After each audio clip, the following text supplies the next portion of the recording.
The HEXGaming Phantom is a high-end custom PS5 controller built on the DualSense, with a bunch of extra features aimed at competitive gamers.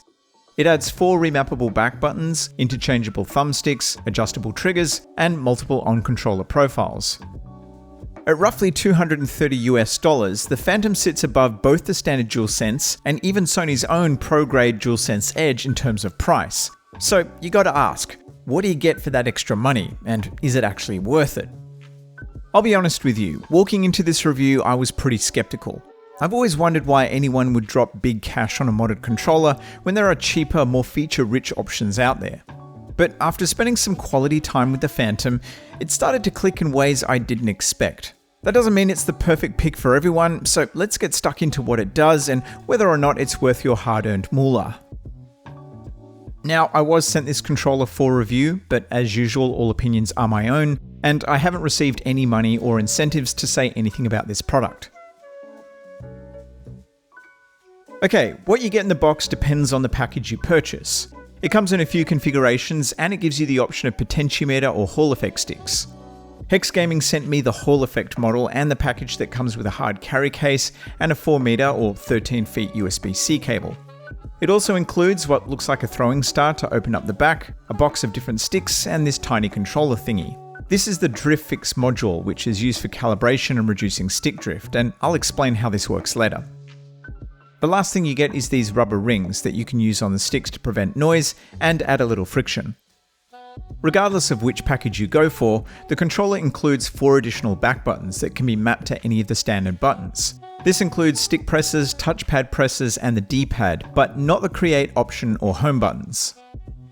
Also on the back are some trigger stops that change the triggers from standard adaptive style to short pull micro switches.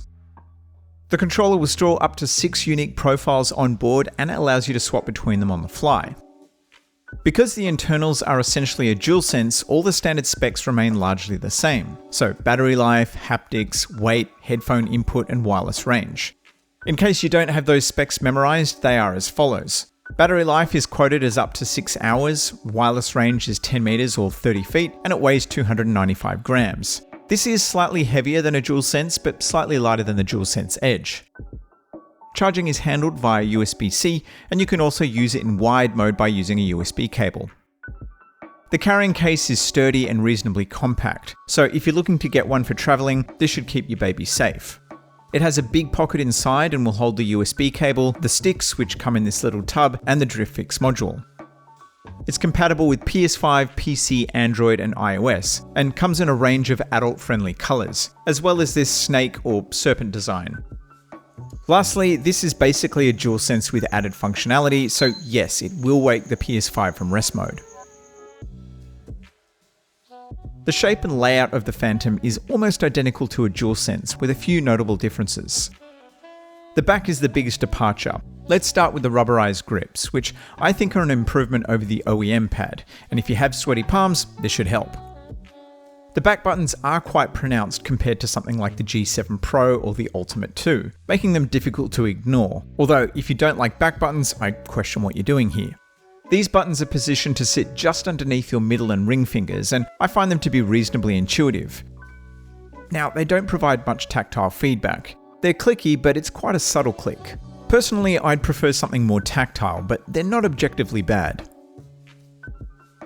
Remapping buttons and swapping between profiles is handled exclusively on the controller using a single button. There's no companion software here. The process for programming buttons is a little more fiddly than I think it should be. First, you have to hold the button for a few seconds to put it in programming mode. Then, hold the button you want to map with the corresponding back button. After it flashes red, indicating the button has been programmed, you hold the program button for a few seconds again to save it. I don't understand why you have to hold the button for so long, but at least you can map more than one button before saving. Swapping between profiles, on the other hand, is just a simple double tap of the button, and it changes color to let you know which profile is active.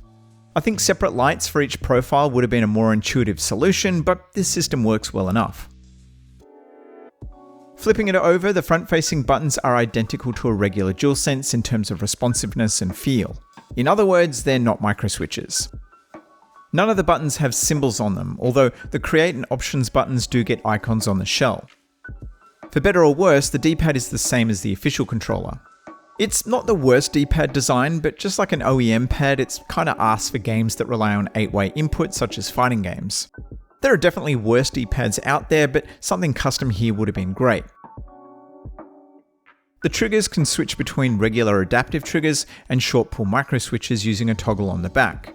The toggle itself isn't as solid feeling as what you'll find on some third-party controllers like the Ultimate 2, but it gets the job done. When you flip to the micro switch mode, which can be done on the fly, the triggers have about 2mm of travel. This gives them a hair trigger feel that's perfect for FPS. You get 8 interchangeable thumbsticks which differ in height, width, texture and shape. These pop on and off easily, so experimenting on the fly is fast, and they can be mixed and matched to your heart's content. My only complaint here is that you only get one of the regular height dome sticks, so you can't have both sticks with the dome top at a regular height, though you do get a regular set which matches the standard DualSense sticks. I've been using the Control Freaks for many years, so using the tall dome sticks for aiming felt like slipping into an old pair of comfy underpants. In other words, it's really good. Calibrating the sticks using the Drift Fix module is fairly straightforward, although you will need to use the calibration video HEXGaming have on their channel, which I've linked below, because there's quite a few steps involved. Now, Hall effect is far less prone to drift issues than potentiometers, but over time it's still possible just due to wear and tear. So this should keep the Phantom feeling precise for the duration of its lifespan. In terms of latency, running a polling test reveals that its performance matches the official pad at 250Hz or roughly 4 milliseconds of lag. You can use the controller in wide mode via the system settings, but this doesn't allow for a higher polling rate.